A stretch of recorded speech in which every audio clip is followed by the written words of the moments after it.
আসসালামু আলাইকুম রহমতুল্লাহি ওয়াবারাকাতুহ। 1 মিনিট মাদ্রাসা ইউটিউব চ্যানেলে সম্মানিত দিনী ভাই বোনেরা, আমি আশা করি রব্বুল আলমিন আল্লাহ তাআলার অশেষ মেহেরবানিতে আপনারা ভালো আছেন, সুস্থ আছেন। আলহামদুলিল্লাহ। আজ হচ্ছে 11 জিলহজ এবং পবিত্র জুমার দিন। আসরের পরে আপনারা অবশ্যই এই ছোট্ট দোয়াটি 11 বার দেখে দেখে হলেও পড়বেন। স্ক্রিনের মধ্যে আমি দোয়াটি লিখে দেব আরবি বাংলা উচ্চারণ সহকারে। আপনারা চাইলে মোবাইলের ছবি উঠায় নিয়ে আসরের নামাজ আদায় করার পরে কিংবা মাগরিবের আগেও আপনি আমলটি করতে পারেন।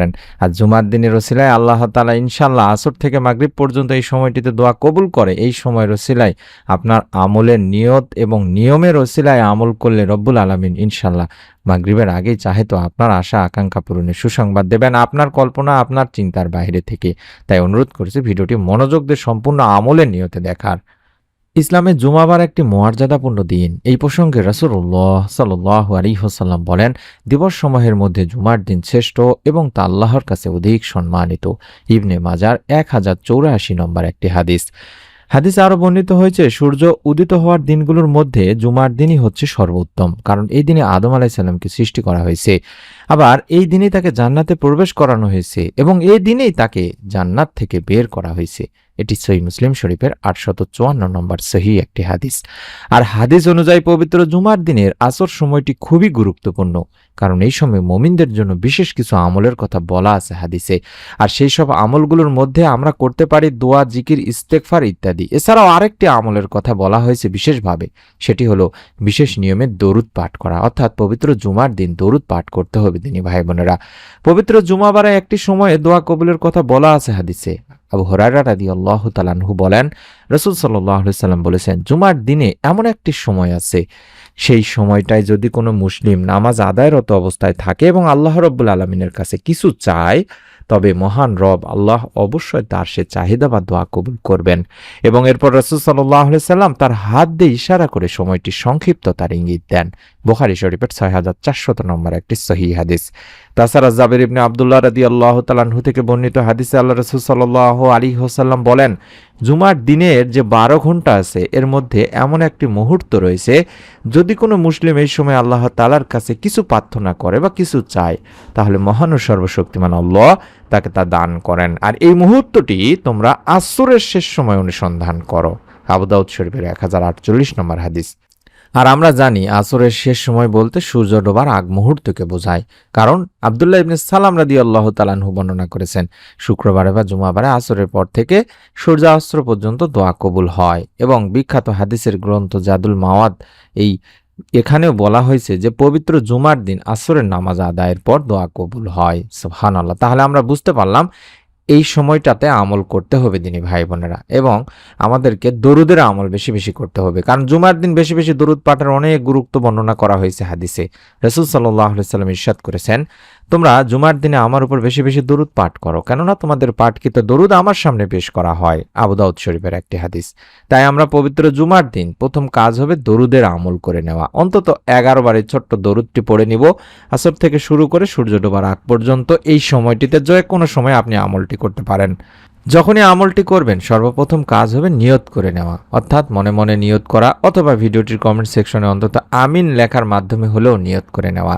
দ্বিতীয় কাজ হলো দরুদের আমল করা, কারণ পবিত্র জুমার দিন বেশি বেশি দরুদ পড়তে হয়।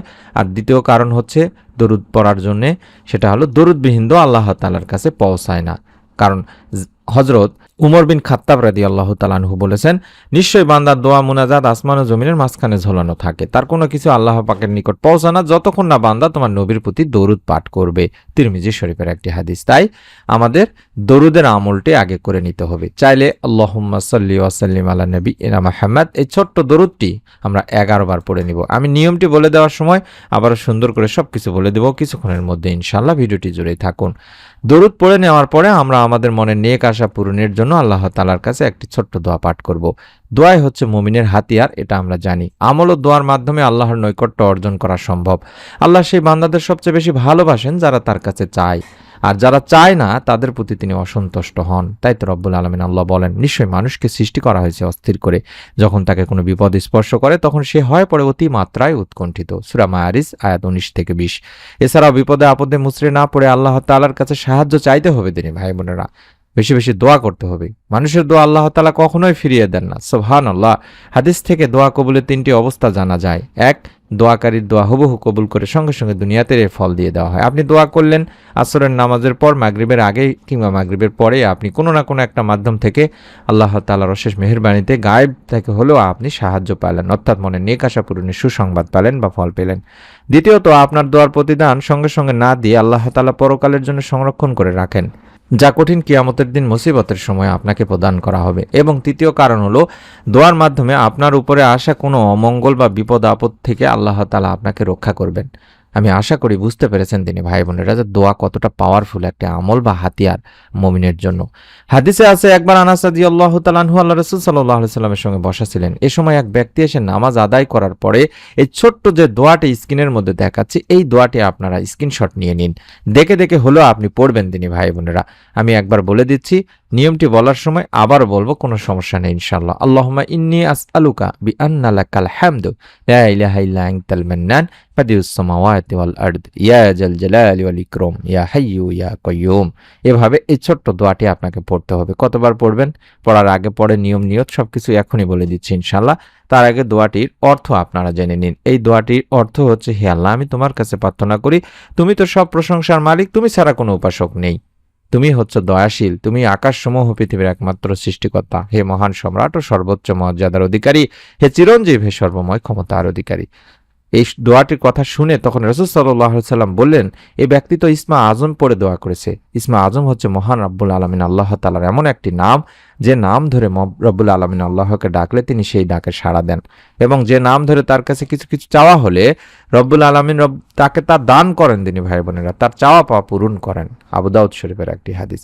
ছোট্ট নিয়মটি হচ্ছে, আজ পবিত্র জুমার দিন এবং 11ই জিলহজ, অত্যন্ত ফজিলতপূর্ণ একটি দিন এবং অত্যন্ত ফজিলতপূর্ণ একটি সময়। আমরা জানি কিছুক্ষণ আগে হাদিস থেকে যে আসরের পর থেকে শুরু করে সূর্য ডোবার আগ পর্যন্ত বা মাগরিবের আগ পর্যন্ত পবিত্র জুমার দিন দোয়া কবুল হয়। এই সময়টিতে আমরা নিয়ত করে আমল করব। প্রথম কাজ নিয়ত করা। আমি আবারও বলছি, ভিডিওটি কমেন্ট সেকশনে অন্তত আমিন লিখে নিয়ত করুন, অথবা আপনি চাইলে মনে মনে নিয়ত করুন। দ্বিতীয় কাজ হচ্ছে দরুদ শরীফ পড়া, কারণ দরুদবিহীন দোয়া আল্লাহ তাআলার কাছে পৌঁছায় না। তাই আমাদের দোয়া যেন কোনো বাধা না পায়, সঙ্গে সঙ্গে আল্লাহ তাআলার কাছে পৌঁছায় এবং আমাদের দোয়া কবুল হয়ে যায়, তার জন্য আল্লাহুম্মা সাল্লি ওয়া সাল্লিম আলা নবিয়িনা মুহাম্মদ, আল্লাহুম্মা সাল্লি ওয়া সাল্লিম আলা নবিয়িনা মুহাম্মদ, এভাবে 11 বার অন্তত কম করে হলেও পড়ে নেওয়া। তারপরে অন্তত 3 বার আমাদের মনে নেক আশা পূরণের ইসমে আজমের দোয়া, যে দোয়ার মাধ্যমে আল্লাহকে ডাকলে আল্লাহ সাড়া দেন, যা কিছু চাইলে রব্বুল আলামিন চাওয়া পাওয়া পূরণ করেন, সেই দোয়াটি 3 বার পড়ব। আল্লাহুম্মা ইন্নী আসআলুকা বিআন্না লাকাল হামদু লা ইলাহা ইল্লা আনতাল মান্নান বাদিউস সামাওয়াতি ওয়াল আরদ ইয়া জাল জালালি ওয়াল ইকরাম ইয়া হাইয়্যু ইয়া কাইয়্যুম। চাইলে দেখে দেখেও পড়তে পারেন, মোবাইলের ছবি উঠায় নিন, স্ক্রিনশট নিয়ে নিন। আমি আরবি বাংলা দুটি উচ্চারণই দেখায় দিচ্ছি। এই দোয়াটি 3 বার পড়ে দুখানা হাত তুলবেন। হাত তোলার সঙ্গে সঙ্গে আল্লাহর প্রশংসা করবেন। চাইলে সূরা ফাতিহা পড়তে পারেন। তারপরে আপনার মনে যত আশা আকাঙ্ক্ষা আছে সেগুলো আল্লাহকে বলবেন। তারপরে আপনি দোয়া শেষ করার সময় দরুদ পাঠপূর্বক দোয়া শেষ করবেন। এভাবে আমলটি করুন, রব্বুল আলামিন ইনশাআল্লাহ আপনাকে নিরাশ করবেন না। আমরাও দোয়া করি আল্লাহ তাআলা যেন পবিত্র এই জুমার দিন জিলহজ মাসের আল্লাহ তাআলা আসরের পরে দোয়া কবুল হয়, এই সময়ের ওসিলায় তাদের নিয়ম এবং নিয়ত করে আমলটি করার ওসিলায় যার যার মনে নেক ও ভালো আশাগুলো পূরণ করে দাও, আমিন। নতুন এরকম ভিডিওগুলো পাওয়ার জন্য আমি আমার সম্মানিত দিনী ভাই বোনদের কাছে অনুরোধ করব, অবশ্যই চ্যানেলটি সাবস্ক্রাইব করুন, যেভাবে আমি সাবস্ক্রাইব করা দেখাচ্ছি, অর্থাৎ এই ভিডিওটির নিচেই সাবস্ক্রাইব লেখা বাটনটি আছে, একবার চাপ দিয়ে রাখলেই হবে ইনশাআল্লাহ। সকলে ভালো থাকুন, সুস্থ থাকুন। আসসালামু আলাইকুম ওয়া রাহমাতুল্লাহি ওয়া বারাকাতুহু।